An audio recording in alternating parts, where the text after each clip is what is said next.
जहाँ इंसान के लिए ज़िंदगी में बहुत सी चीज़ें ज़रूरी हैं जिनके बगैर वो नहीं रह सकता, उन्हीं में एक चीज़ दोस्ती भी है। तो जब इंसान दोस्तियाँ करने निकलते हैं तो उनकी कोशिश होती है कि वो खुद से बेहतर, खुद से ज़्यादा पोटेंशियल वाले, खुद से ज़्यादा बाइज़्ज़त और अपने से ज़्यादा बेहतर तरीन लोगों के साथ वो दोस्ती करें।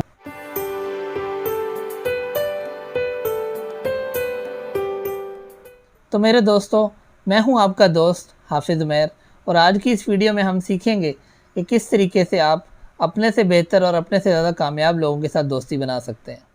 तो दोस्तियां लगाने और ताल्लुक़ बनाने के लिए जो पहला फ़न है जो आपको आना चाहिए वो यह कि आपको सलाम करना आना चाहिए।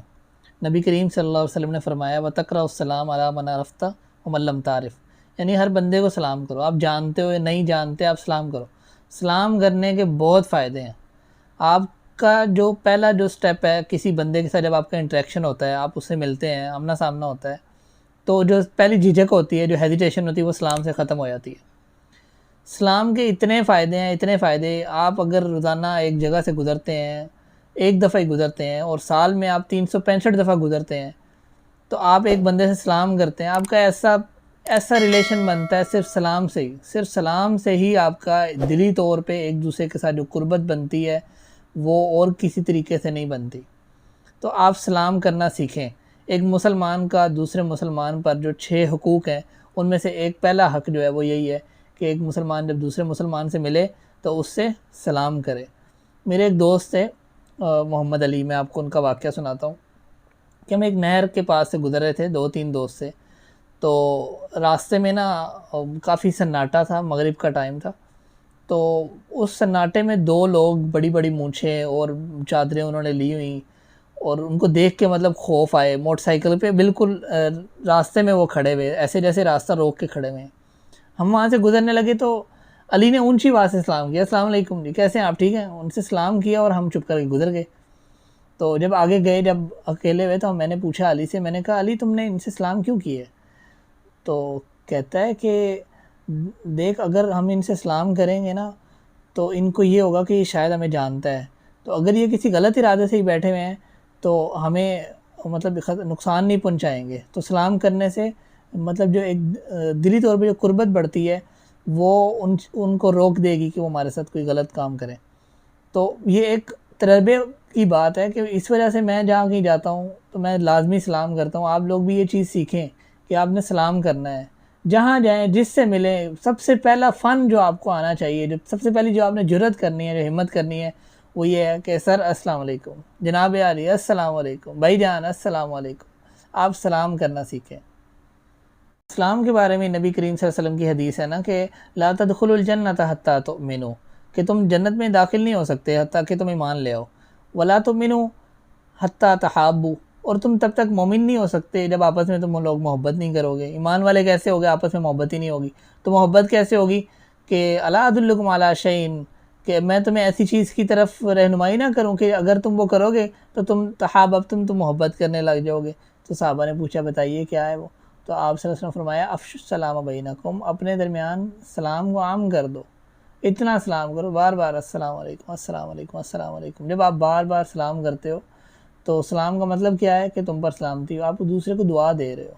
तो जब आप दूसरे को दुआ देते हो तो ऑटोमेटिकली आपकी तरफ रिवर्स सलामती आती है, आप खुद भी सलामत रहते हो, दूसरों के लिए भी आप सलामती की वजह बनते हो। दूसरी चीज़ जो ताल्लुक़ बनाने के लिए आपको आनी चाहिए वो है कि आप खाना खिलाएं, आप दावत दें, किसी को खाने पे बुलाएं, आप उनके साथ खाना खाने जाएं। सब कहें जनाब अली आज मैंने तो आपके साथ खाना खाना है, भाईजान आज आपके साथ खाना खाने जाना है, सर आज मैं चाहता हूँ मैं आपके साथ एक खाना खाऊँ, आप डिनर करना चाहता हूँ, लंच करना चाहता हूँ, आप उनको दावत पे बुलाएं, उनके साथ खाना खाने जाएँ। तो ये कुर्बत के लिए, दोस्ती के लिए, ताल्लुक़दारी के लिए बहुत ज़रूरी है।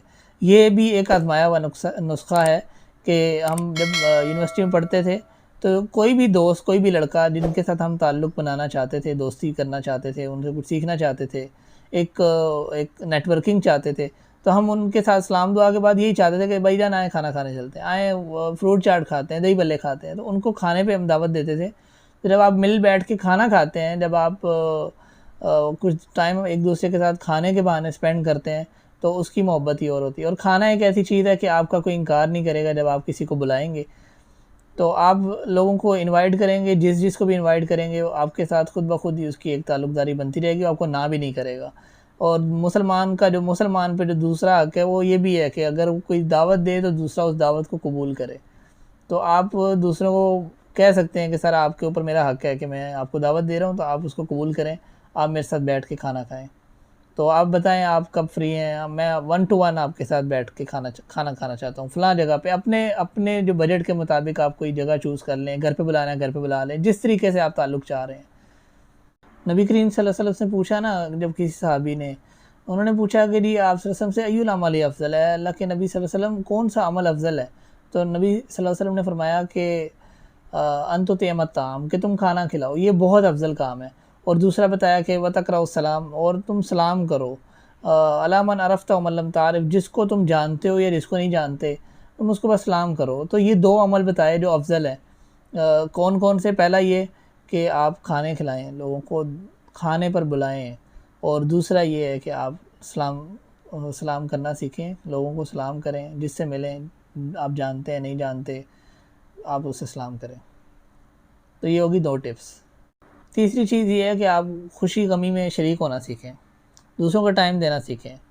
जैसे हमने पहले 2 चीज़ें पढ़ी कि मुसलमान पे जो 6 हकूक़ हैं, उनमें से एक ये है कि इस्लाम का जवाब दे, दावत पे बुलाए तो उसको दावत को कबूल करे। तो इसी तरह एक ये भी हक़ है कि जब बीमार हो तो उसकी इयादत को जाए।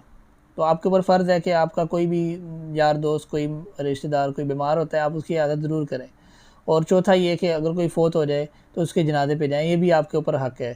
तो ये आपने हक़ पूरा करना है।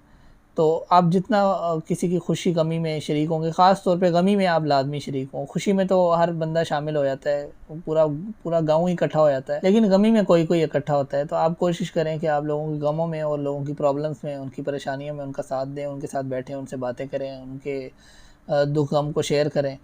तो ये ताल्लुक़ बनाने के लिए बहुत फ़ायदेमंद होगा। चौथी चीज़ ये कि अपने आप को इस काबिल बनाएँ कि दूसरों को आप जब मिलें तो उनको लगे कि यार ये बंदे के साथ बैठना, इससे बातें करना फ़ायदेमंद हो सकता है। मतलब बी रेलेवेंट, अपने आप को फ़ायदेमंद बनाएँ। इस पर इंशाल्लाह मैं एक वीडियो भी बनाऊँगा कि आप किस तरीके से अपने आप को रेलेवेंट बना सकते हैं, अपने आप को दूसरों के लिए फ़ायदेमंद बना सकते हैं।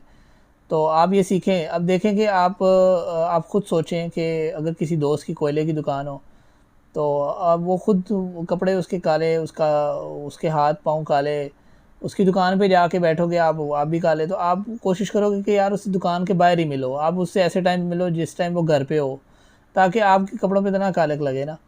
तो आप इसी तरीके से आप अपने आप को देखें कि आपके अंदर कितनी सफाई है, आप खुद कितने मतलब डिसेंट आदमी हैं। तो जितने आप अच्छे होंगे, लोगों को भी उतना मज़ा आएगा कि आपके साथ कोई रिलेशन बनाएँ, आपके साथ दोस्तियाँ, ताल्लुकात, बिज़नेस करें, कारोबार करें। तो ये भी एक चौथी टिप है।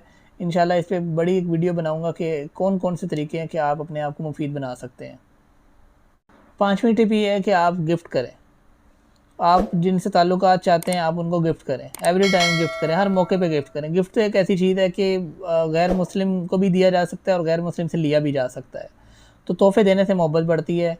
आप जितने ज़्यादा तोहफ़े देंगे, ज़रूरी नहीं कि आप उन्हीं को तोहफ़ा दें, आप उनकी बच्चों को दे दें, आप उनके करीबी जो लव्ड वन्स हैं उनको आप तोहफ़ा देंगे तो बड़ी खुशी होगी। सीधी-सी बात है, मेरे बच्चों को अगर कोई बंदा कोई गिफ्ट करेगा तो मुझे बड़ी खुशी होगी। इसी तरीके से आपके बच्चों को कोई बंदा कोई गिफ्ट करेगा तो आपकी बड़ी खुशी होगी। तो आप यही फ़ार्मूला आप किसी थर्ड पर्सन के साथ यूज़ करें कि आप उनको गिफ्ट करें, और उनके साथ ये मोहब्बत बढ़ाने में बड़ा फ़ायदेमंद होगा। तो ये होगी 5 चीज़ें। अब छठी चीज़ ये है कि आप जब किसी के पास बैठें, उसको टाइम दें या वो आपको टाइम दे, तो आप अपने रोने-धोने ना शुरू कर दें। अपने दुःख गम ना लेके बैठ जाएँ। ज़ाहिर-सी बात है, जिस बंदे से आप जुड़ना चाहते हैं, आपकी ये मैक्सिमम कोशिश होनी चाहिए कि वो अपनी आपको सुनाए।